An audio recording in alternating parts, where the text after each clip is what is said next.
Ooh, wow. We would all like some quick and simple ways to improve our health, but we're inundated with often conflicting advice. So, if you were going to try just one thing to improve your mental and physical well-being, what should it be? Perhaps the martial art of Tai Chi to improve your immune system. Maybe a few nuts to slow aging. Or how about cleaning your teeth to give your brain a boost? I'm Dr. Michael Mosley, and this is Just One Thing, where each episode will explore one thing you can start doing today to improve your health or life in ways you might not expect. It's lunchtime and I'm throwing together a vegetarian curry. I've got the onions here, and now they go into the frying pan. You can hear them sizzle away. Leave that for a moment. And now to the most important part. I'm about to add in something that could boost my mood and my memory, and it may even reduce inflammation. I'm adding turmeric. You can buy it fresh or as a dried spice, which is what I'm using, or even take it as a supplement. Okay, I think the onions are looking rather golden now, and time to add in the turmeric powder. Wow, it's got a wonderfully bright colour. Ooh, and quite a strong aroma as well. Now, turmeric is a close relative of ginger, and if you buy it fresh, it has a similar knobbly root-like look. But inside it's this vibrant yellow-orange. The colour comes from a substance within it called curcumin, and that's the compound scientists think is the key to turmeric's benefits for the brain and body. Turmeric has been widely used for millennia in many parts of the world, especially in Southeast Asia, not just for cooking but also as medicine. And there is new research showing it could be especially beneficial for some types of pain. So is this something you'd like to use more? I'm speaking to Yu Shi, an office worker. Let's see if spicing up her life with turmeric is just one thing she'd like to do. Hi there.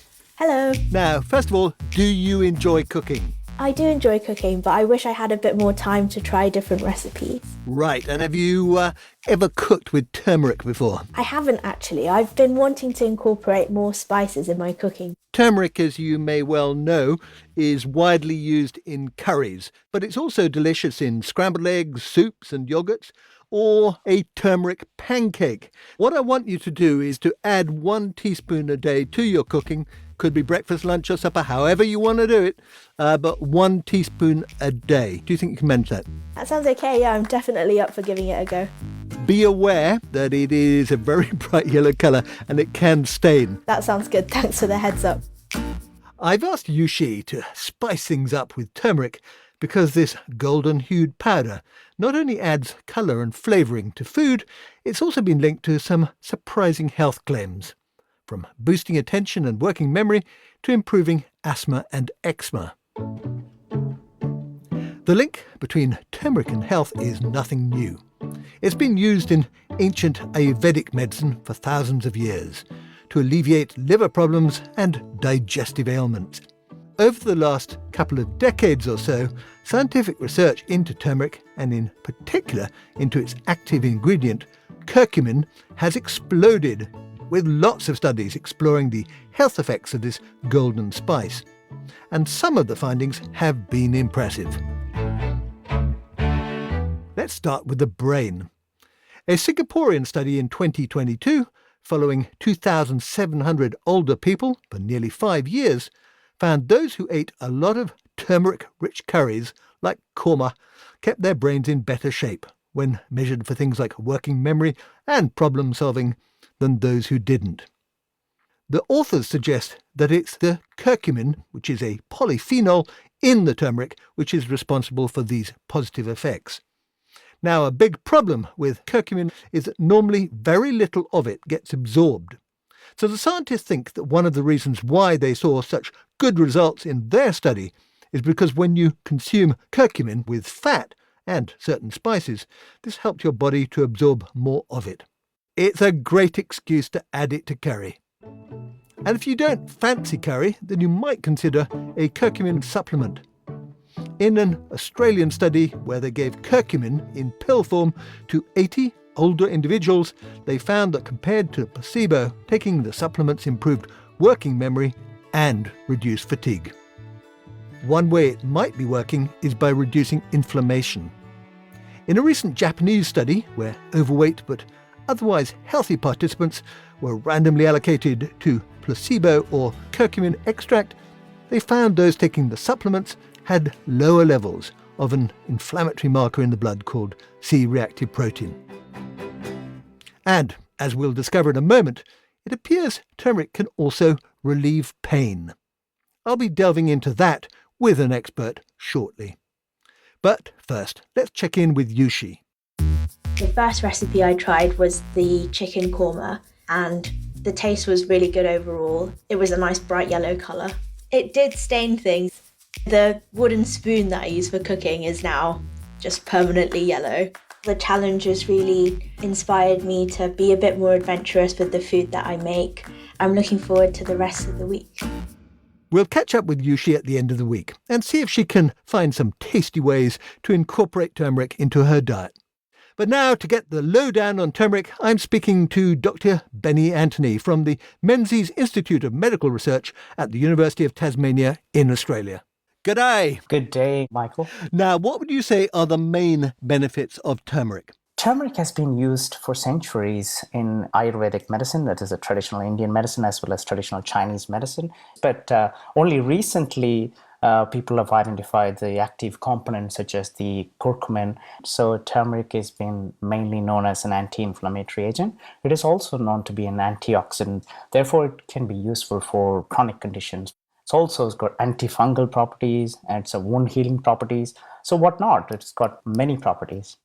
Now, I know you have done clinical trials looking at the benefits of using turmeric in arthritis. Can you tell me about that? So this clinical trial involved 70 patients. So we selected patients based on pain as well as based on the joint inflammation. So we randomized 35 people into placebo group and 35 people into the active group who received the turmeric extract. And then we followed these patients over 12 weeks. And we found that the participants who were taking the turmeric extracts had relief in pain compared to the placebo group. Obviously, both placebo and treatment group both reduced the knee pain, but the treatment group had a further reduction compared to placebo group. Right, because we know the placebo effect is very powerful, particularly in pain. So oddly enough, you would actually have to be quite impressive to outdo the placebo in this context. And did it affect the amount of pain medication they were taking? Yeah, that's one of the interesting or secondary outcomes of this trial was that there was a reduction in the number of medications which they were taking for their knee pain. So how does turmeric compare to a standard painkiller like ibuprofen? In our trial, we did not really compare turmeric extract with a non-steroidal anti-inflammatory drug. However, we can indirectly compare the effect size of the treatment. That means we found a modest effect of the treatment compared to placebo. And similarly, the non-steroidal anti-inflammatory drugs such as the ibuprofen have got only a modest effect. Non-steroidal anti-inflammatory drugs such as the ibuprofen seems to have a lot of contraindications. That means they cannot be taken in older patients. And a lot of these drugs have more severe adverse events such as the gastrointestinal bleeding or cardiovascular events. So compared to the non-steroidal anti-inflammatory drugs, there seems to be no adverse event for turmeric extract. Right. Did you also see an anti-inflammatory effect? Did they actually have less inflammation in the joint? We did not find a significant difference in local inflammation. And we also tested whether the turmeric consumption led to a reduction in the inflammatory markers in the bloodstream.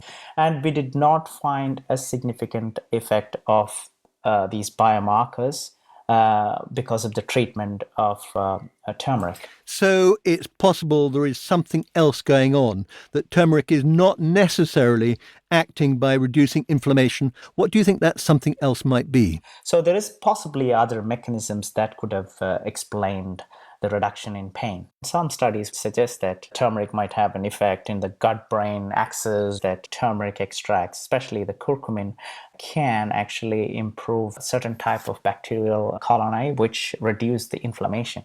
So there is plenty of other evidence to say that turmeric can reduce inflammation in a systemic level. and which is evidenced in the biomarkers as well. Okay, now you are obviously focusing on osteoarthritis, which is an inflammatory condition in the knee. Do you think it could be beneficial for other types of pain? So what we have found that it's been effective for acute pain as well. It's not just for the chronic conditions as well, but it's for in normal, healthy people. It can be used to reduce the pain, although it still needs more research in this area. If people do want to boost their turmeric consumption, what's the best way of doing so? So if people want to increase the active component in the turmeric, such as the curcumin in their body, the best way to do it is to combine it with some pepper, because piperine seems to increase the bioavailability. That means the increased absorption of curcumin in the body. The other option is fatty food seems to increase the bioavailability of curcumin. Obviously, I've got an Indian heritage, so I follow some of the Indian cuisine. So I pour oil first and then I put turmeric powder in it. So it's good for taste and it's going to increase the bioavailability. Right, that's the science. Now let's check in one more time with Yushi to see how she's getting on with turmeric. It's the end of the week. The turmeric ended up tasting a lot nicer than I expected, and I surprised myself with the range of different dishes I was able to incorporate the turmeric into. The turmeric pancakes were really delicious. The turmeric gave the pancakes a really warm flavour. It worked quite well with savoury toppings. I'll definitely be making the curry again. Overall, I found the challenge a great success. I really enjoyed it. I'm really glad to hear that Yushi has enjoyed her challenge, and I've been adding more turmeric to my diet, and I've discovered something novel which I do enjoy, and that is having it as a latte. Now, I've got some milk here, and I'm going to add it to my milk frother. There we go. Nice and frothed up.